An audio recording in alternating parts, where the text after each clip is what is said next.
Akeredolu and Jegede split SANS at Ondo Guber Tribunal. 20 days after Ondo state governorship election was won and lost, the second runner-up and candidate of the People's Democratic Party (PDP), Eyitayo Jegede, has approached the Ondo State Governorship Election Tribunal pleading for nullification of the election.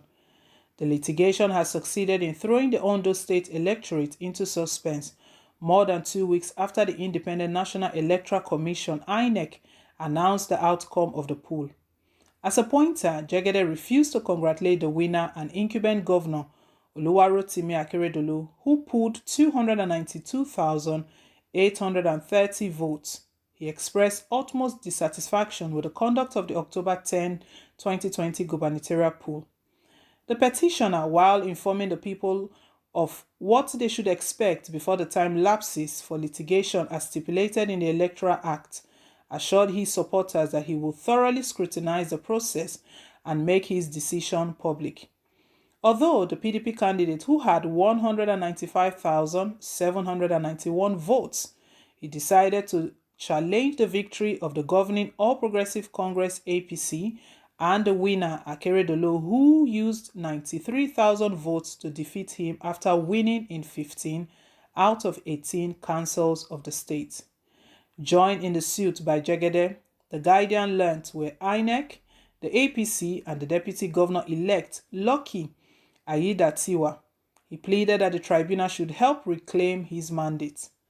The leading counsel for the petitioner, who is also a senior advocate of Nigeria's SAN, is Ifedayo Adedipe SAN, and Akeredolu, the first respondent, a senior advocate of Nigeria's SAN, also hired 7 other SANs to defeat Jegede's foreground challenge to the election. Among the petition's ground for the litigation is the claim that the election was marred with irregularities, pockets of violence and intimidation, even as he also faulted the APC primary that produced Akeredolu. But to many students of history, Ondo State has always been a reference point for election tribunal cases, as the immediate past governor, when he was governorship candidate of the Labour Party, Dr. Olusegun Mimiko, regained his mandate from the then governing PDP's incumbent governor, late Dr. Olusegun Agagu, after over 34 months of legal fireworks. The inclusion of Aiyedatiwa, the deputy governor-elect in the case, raises the hope of the two-time PDP governorship candidate and his teeming supporters, who believe that they can benefit from the judicial precedents set in Bayelsa State over discrepancies in academic certificates. In February, the Supreme Court nullified election of the APC candidate and Bayelsa State governor-elect David Leon, his running mate Bia Barakuma, Degi Eri Mayor, over certificate forgery less than 24 hours to their inauguration.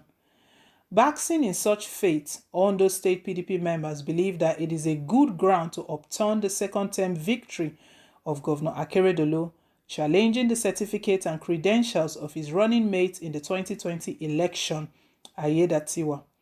It will be recalled that there was widespread rumors that the deputy governor-elect certificates are questionable, making reference to the reported hitches he faced few years ago when he was to be screened by the National Assembly as representative of the state on the board of Niger Delta Development Commission (NDDC) in 2018. Ever since news of the PDP candidate's decision to challenge the election broke out, it has generated a lot of controversies and mixed feelings beyond party divides. Many people across the state, however, accused all the major parties of vote buying, which constitute one of the grosses of Jegede against the outcome of the election.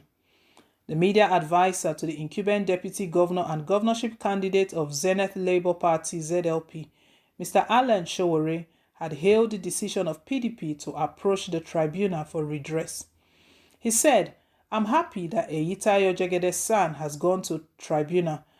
On the 10th of October 2020, we planned for an election in Ondo State. It turned out to be a transaction. But he, alongside his principal, Agbola Ajayi, whose party was the third force in the poll and emerged third and not high on the reckoning of voters who accused the major opposition parties, PDP and ZLP of crying wolf.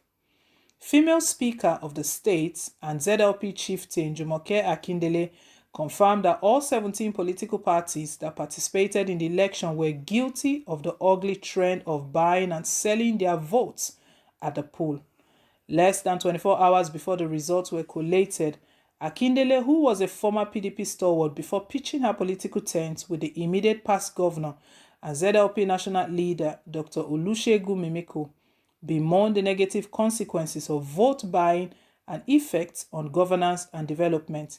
Her words, "Elections are no longer a test of popularity in Ondo State. It's a test of how much money the contestants and parties are willing or have to spend." In an unusual boldness, the former speaker, who said she monitored ZLP votes at Ward 2 alongside her sister and chairman of the State Universal Basic Education Board, Oladuni Odu, an APC chieftain, reiterated all that the parties were guilty. All parties spent or attempted to spend funds before the election day and on the D-Day. My party, the ZLP, belongs to the second category. The losers are the people themselves. Congratulations to Akiti and APC, she said. Meanwhile, shortly after INEC returned Governor Akeredolu as the winner of the election, the state PDP coalition agent, Mr. Debo Olugunagba, condemned the poll and described it as victory purchased through the weaponization of poverty against the people. Olugunagba maintained that there were widespread and unfettered incidents of vote buying across the 309,000 polling units, even as he accused the ruling APC of taking undue advantage of the prevalent poverty level of the citizenry to perpetuate itself in office. It's unfortunate the government we have, both at the state and federal levels, have weaponized poverty. It's almost becoming a weapon of mass destruction. They have destroyed the conscience and the ability of the people to reason positively. That is what you saw and witnessed in the distribution and purchase of votes, Olugunagba said, explaining that they targeted the poor people with 2,000, 3,000 naira and they fell for it because they were poor. In a tone suggestive of support for the PDP candidates, leeway to actualize this mandate, he stressed that he had reservations on the conduct of the election in the areas where there was violence and other electoral misdemeanor. He alleged that INEC and security officers refused to act appropriately.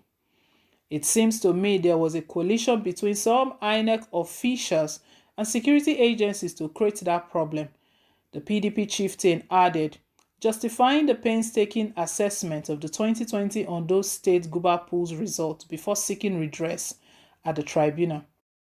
Guys, the battle is just started. We'll see how this goes, if Akeredolu is going to use power of incumbency to actually scale through the tribunals. Let's hear your own take down below in the comment section. Thank you once again. Please, if you haven't given us a thumbs up yet, do go ahead and give us a thumbs up. Click on the like button and don't forget to subscribe as well. Hit on the subscribe button.